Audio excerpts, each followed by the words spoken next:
So this was Elon Musk 1 year ago, arriving at Twitter to clean up shop. Oh man, and did he clean up shop by losing 50% of advertising in less than a year. And what is the solution to fix advertising on Twitter? Advertisers leaving. We talked to Bob Iger today. I hope they stop. You hope? Don't advertise. So if somebody's going to try to blackmail me with advertising, blackmail me with money, go f yourself.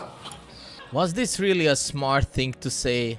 As Twitter is bleeding money. Just listen what Musk says about it. If you say, you're looking at it from my standpoint and you're saying, okay, wow, this company is like basically you're in a plane that is headed towards the ground at high speed with the engines on fire and the controls don't work. Mayday, mayday. Yeah, this is what Musk says less than half a year ago.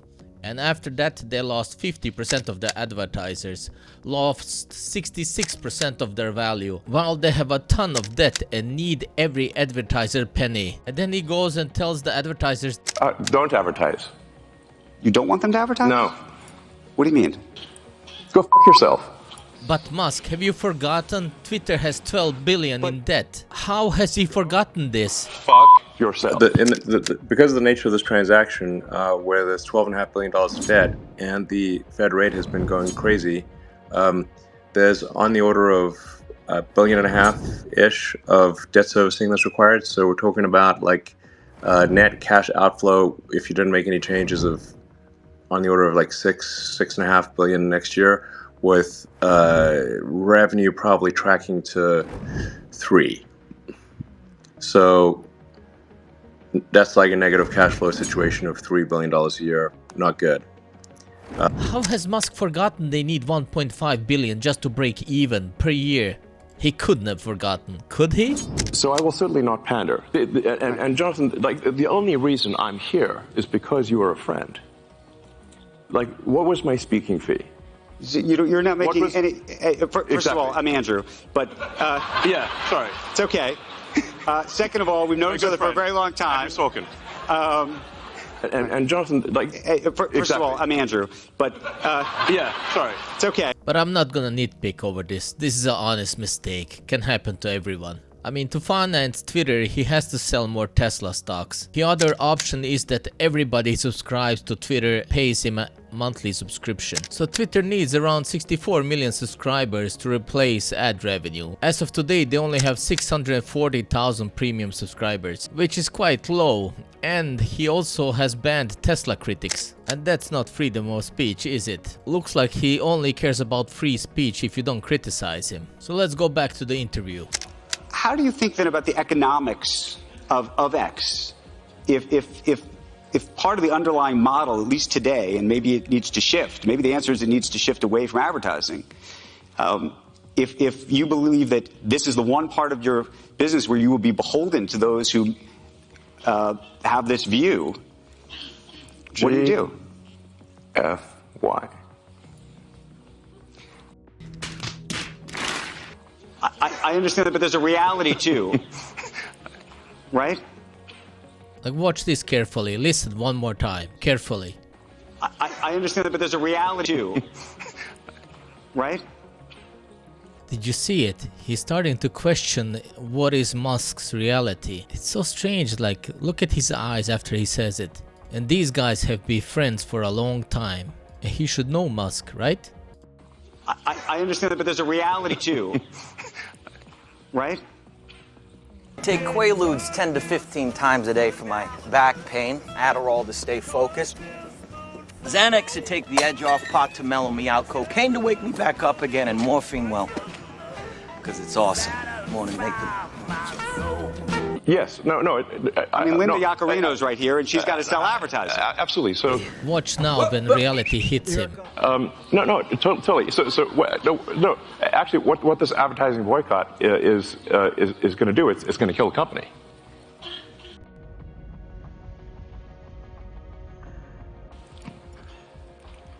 And you think that the and the whole world will know that those advertisers killed the company, and we will document it in great detail. But those advertisers, I imagine, are going to say, we didn't kill the company. Oh yeah. They're going to say, Tell it to Earth.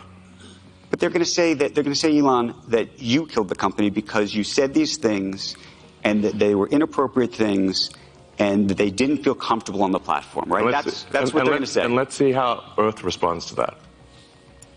Enough of this shit'll make you invincible. Able to conquer the world and eviscerate your enemies. So, okay, this goes back to We'll both make our cases, right? And we'll see what the outcome is. What are the economics of that for you? I mean, you have enormous resources, so you can actually keep this company going for a very long time. Would you keep it going for a long time if there was no advertising? I mean, if the company fails because of an advertiser boycott, it will fail because of an advertiser boycott. And that will be what bankrupted the company, and that's what everybody on Earth will know. Think about that for a second. Tell it to the judge. But the judge is going to be... The judge is the public. And you think that the public is going to say that Disney is making a mistake? Yes. And they're going to boycott Disney? They already are. For the million. If Bob Iger was in the room with you right now, what would you say to him? Eat a bag of dicks? Suck on my pee-pee? Disney Plus is gay? Go fuck yourself.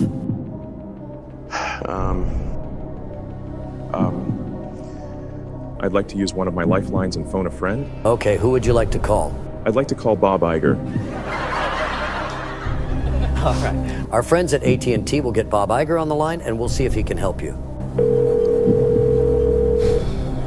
Hello? Hello, Bob. Yes. Hi, Regis Philbin here from Who Wants to Be a Millionaire. Hi. We've got Elon Musk with us right now. He's won $500,000. Wow. And he's going for $1 million.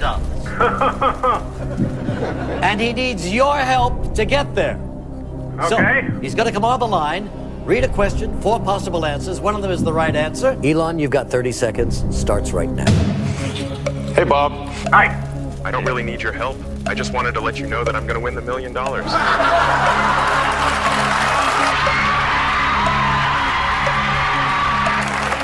Go fuck yourself. He's won $1 million.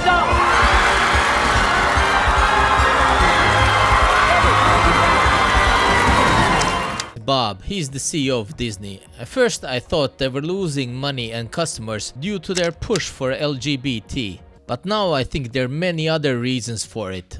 It's the price hikes and higher interest rates.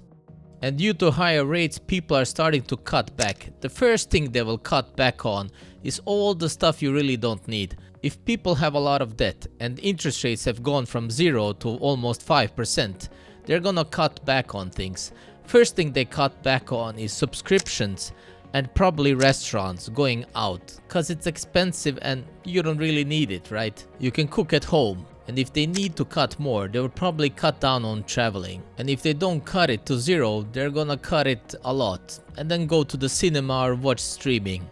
People would like to be entertained, but they're gonna look for cheaper options. Since we have been living in historic low rates and to borrow money was basically free, so people could spend money on things they actually couldn't afford and spend more than they earn. You could have piled on debt and spend like crazy. Since we have so many bubbles around the world, I actually wrote a book about the coming housing collapse on Norway. In the book I specify which sectors will suffer in the coming collapse. Subscription models. Also an industry that's going to decline. Norwegians will cut back on all these services that you pay for every single month. Norwegians must save money on everything. Probably cut back on everything you pay for each month. And since we have had so many subscriptions in the last 10 years, people are not only gonna cut back, they're probably just gonna keep one. During the last 2 years, since people were bored, they probably signed up on more subscription than they need. So now they're probably going through it and just cutting off everything, cause they don't need them. And these streaming services are gonna start fighting for their customers, which is gonna be great for us who are consumers. The next one I talked about was the travel industry. People are always going to travel, but they're not gonna travel as often and probably not go on luxury places around the world, cause it's expensive and People will look for cheaper options as everything is getting more expensive and you can't finance it by debt. So a lot of these travel influencers are in for a lot of trouble. If you don't provide value for people, you're gonna be shit out of luck. If you want to be a successful travel influencer, you should make a channel about how to travel cheap, because that's what people are gonna search for. Flashing off wealth in bad economics times is not something people will like. Showing off wealth when your friend is out of a job is not something you would do, right? On to the next industry. These insane house prices are probably gonna go down. It all depends. If the government keeps rates at zero or lowers them again, it's probably gonna boom again. And if it booms again, who's gonna buy these houses? Investors and rich people? I mean, that's such a bad thing to do for the general public. You shouldn't have a society where you have the people who are extremely rich and everybody else is poor. It's not a good idea, because people will get pissed. So I hope this real estate sector bursts and we can have a more normal economy, which is good for the regular man. And you can actually buy a normal house without taking insane amount of debt. I mean, these house prices are just insane globally. Next sector, finance and banking. You have to have a lot of people that are selling you debt, refinancing your credit cards, all of this stuff. Well, if people are cutting back on everything and trying to pay down this debt, you don't need so many salesmen and you don't need this sector to be so big. Unfortunately, they probably have to start cutting down the workers and actually shrinking the whole sector, because it's grown so big due to low interest rates. That's why the central bank shouldn't try to guess interest rates, just let the market do it. That you have to fire so many people, and it's so sad because it hurts so many people. And since they have high salaries, they probably have a lot of debt. Remember, I wrote this in 2017 in my book, and now in 2023, big banks kicking off earnings season, and though the results were mostly strong, there is some underlying weakness perhaps. And our Huson reports today that big banks have been quietly cutting jobs and more layoffs could be coming. Hugh is here now in the studio. Who's doing it? And zero rates means it has been free to borrow money, and people have been borrowing. Companies have been taking on debt, governments have been taking on debt. It's just been one big huge party, especially the last 2 years. And they've created these sectors which are enormous, and now this bubble has to deflate. As it's deflating, it's gonna hurt a lot of people, a lot of families. People gonna be really mad, and that's why we should never let the government control the interest rate. Not the central bank, not the government. Let the market do it. The market is smarter than all of us. Even though the market will make mistakes, as we humans are not perfect, there will always be problems, but it will be better than letting the government or the central bank messing around with interest rates, which are so important for the whole economy. Next up, the car industry and Tesla, the EV market. Today, Norwegians buy a lot of cars, since most people refinance their house loan now and have become rich by owning their home. This home is used to buy things that people have always wanted to buy, luxury cars. Till today, I had seen a total of about 5 Teslas in my entire life, and 3 of those 5 were behind glass cases in luxury malls. I've been in Oslo for like a couple of hours and I've seen like 50 Teslas. And Norway has bought so many EVs. And I define EVs as luxury cars because they're quite expensive. And people who are in the EV market in 2023 are already talking about EV sales tanking. These efforts have hit an unnerving speed bump. EV sales are slowing. I was a little nervous about going all EV. Because my husband has an EV as well. And to have 2 EVs in the house, you know, it's challenging. I think the main issue is the long distance travel. Yeah. We've been kind of in that situation. You do have to plan. Yes. Today we're going to be talking about why EVs are not selling.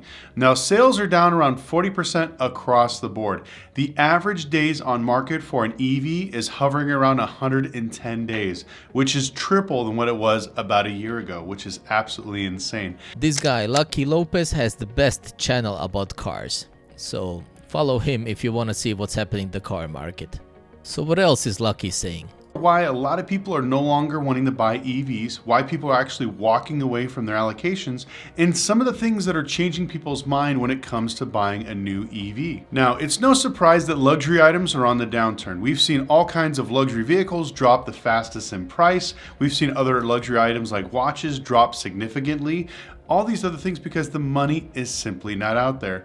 Now, again, this is what I wrote in 2017. Luxury items will be in a lot of trouble.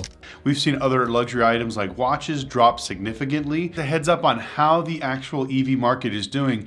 Tesla has dropped their price of vehicles multiple times, but Tesla is literally screwing the EV market. What did Tesla do? They did the cardinal sin. They lowered the price of their car. Now, I know some of you guys are watching this thinking, well, that's a good thing, Lucky. They should make it cheaper and affordable. Yes, for the people that are buying the cars today. What about the people that bought the cars last week? But it's not only EVs. Everything that's financed by cheap debt is gonna suffer. Now we have to ask Lucky which cars are most financed by leasing or debt, especially when they took on the debt. If they took it on before the interest rates went up, those cars are gonna go down. You're gonna see the brunt because if they drop it 20% for sales price, what does that mean for the used car market? Now there are millions of people that are actually upside down in their current Teslas because they decided to drop the vehicle prices. Crazy thing about this is people are not only upside down on their house, they're upside down on their car. This is literally total insanity. Can you imagine how pissed people are gonna be on Elon? They sure heck won't be dancing when they sell their car. Next sector, the advertising industry. You know the industry Musk just told them to go. Go f yourself. Go f yourself. This industry has also been great because interest rates been low and people have been buying left and right. Basically too many people working in this industry and we have to cut back. Is this the reason that Jeff is unloading Amazon stock? Maybe. If you're working in any of these industries, please make sure you don't have a lot of debt. I worked in this industry before, so I know a lot of people working here. Haven't you noticed that YouTube has been doubling the amount of ads you're seeing? That's because they're probably receiving less money for every ad, and they need to show more of them just to display these videos. Is this because of ads or is it because of short format not working? If they're pushing short form content and you can't display ads there, what's the point? We just have to look at everything. We have to look at revenue of ads, we have to look at declining sales of cars, declining sales of real estate, everything. Are we going into a recession next year? I doubt it, because Jim Rogers always says is everybody's expecting a recession. It usually doesn't happen. He always says if everyone thinks one way, it is likely to be wrong. If you can figure out what is wrong, you're likely to make a lot of money. And I had the honor of meeting Jim 6 years ago. And elections are always great for the economy because politicians want to pump up everything, make everything look fantastic so they get re-elected. As we're living under bubble times, there's a lot of assets which are so overvalued, it's totally insane. It's very important to learn how to avoid them so you don't wind up like those crypto people. And in the book I talk about how to identify bubbles and why they're so harmful for the economy. Because eventually all these bubbles will burst. The billion-dollar question is when? And what does one of my favorite investors say about crypto? Speculative medium that people are buying just because they think they can sell to somebody else at a higher price, even though it inherently has no intrinsic value. And so I regard the whole business as antisocial, stupid, immoral. I think the people that oppose my position are idiots. and office vacancies continue to rise. The city is now experiencing its highest office vacancy rates in nearly 30 years. And as leases run out, many companies are opting not to renew. Commercial real estate is struggling, and the housing is also struggling. Late real estate investors are having a harder time in turning a profit. EVs are not selling. Now, sales are down around 40% across the board. EVs down by 40%. All of that is deflation, deflationary prices. Usually elections are great for the stock market and asset bubbles, so I suspect there's gonna be a lot of money printing 2024. And another boom. And recession usually happens when nobody's looking. What does Charlie Munger think about money printing? Drive interest rates down to zero and all the countries print money like crazy. it's lifted the asset boat for everybody. And I think it really is. So they didn't have anything else to do in the Great Recession, and so they took the only weapon they had and used it aggressively. I don't think we should quarrel with that. It did cause the people who were already rich to get richer, but that wasn't done on purpose or anything like that. And I think that will correct automatically. Do you think we should still be using that weapon aggressively, which is what President Trump would like to see happen? He wants them to cut interest rates again, I think he said by 1%, and also push up quantitative easing once again. I am so afraid of a democracy getting the idea that you can just print money to solve all problems, and eventually I know that will fail. Singapore, which has a marvelous economy, has zero debt. If I were running the world, I would like the United States to be in that position. That is not the typical. That's nobody's position. All these politicians in Europe and America have learned to print money. And if we keep at these extraordinary measures for the Fed, I guess not just the Fed here, but central banks around the globe. Yes, but who knows when money printing runs out of control? And at the end, if you print too much, you end up in something like Venezuela. So you're thinking, what is life like in Venezuela? Well, began to spiral out of control in 2013. Basic goods like food, water, and medicine have become increasingly difficult to find. In 2016, nearly 90% of the population can't even afford to buy food. Also, one reason I think inflation is so high is because of sanctions. The EU has agreed to hit Russia with a new package of sanctions, the 11th time it's done so since Ukraine was invaded in February last year. We have imposed sanctions towards Russia, and the thing is, now Russia is sending us goods, but they're going through maybe Turkey or some other countries. Whoever trades with Russia can send goods to Europe. It gets repackaged that it's produced in the country and then shipped to Europe. So sanctions are basically a tax on the middle class. That's it. That's all it does. Sanctions have never worked, will never work. And if there's money to be made, the market will always find ways to make money. Even the politicians are starting to figure that out. And they're doubling down on their stupidity. But this is the first time that plans have been announced to target trade to Russia via other countries. Previous sanctions have been agreed on in just months, extremely quickly for the EU. But new measures are becoming increasingly hard to endorse as they inflict damage on the economic and political interests of some member states, as well as the Kremlin. Package of sanctions, the 11th time it's done so. Fool me once. Shame on you. It fooled me, we can't get fooled again. 11th time it's done so since Ukraine was invaded in February last year. So imagine, politicians are that smart that they don't do it once, twice or 3 times. They do it 11 times. 11th time it's done so since Ukraine was invaded in February last year. If this invasion ends, I suspect that inflation will cool down. And people who think it will never cool down will look confused and don't understand anything. Like, what happened? As it cools down, people will have way more money to invest in the stock market, buy stuff and so on. Then we'll probably have some good times, everybody will be happy, and then the recession comes when nobody's looking. I heard what he said, and it's embarrassing. I hope you don't get your investment advice from central bankers. They're nearly always wrong, especially in Europe, well, America, Europe, everywhere else. Yes, when all this money gets flooded out of the central bank, of course it's going to help the people who get it. Stocks are going to do well, bonds are going to do well, some people are going to do very well, but it's not the way to revive the economy. Printing money has never been a way to long-term success. I highly recommend you read Jim Rogers' books. I have pasted links to them in the description. If you like this channel, you can support me on Patreon. Thanks for watching.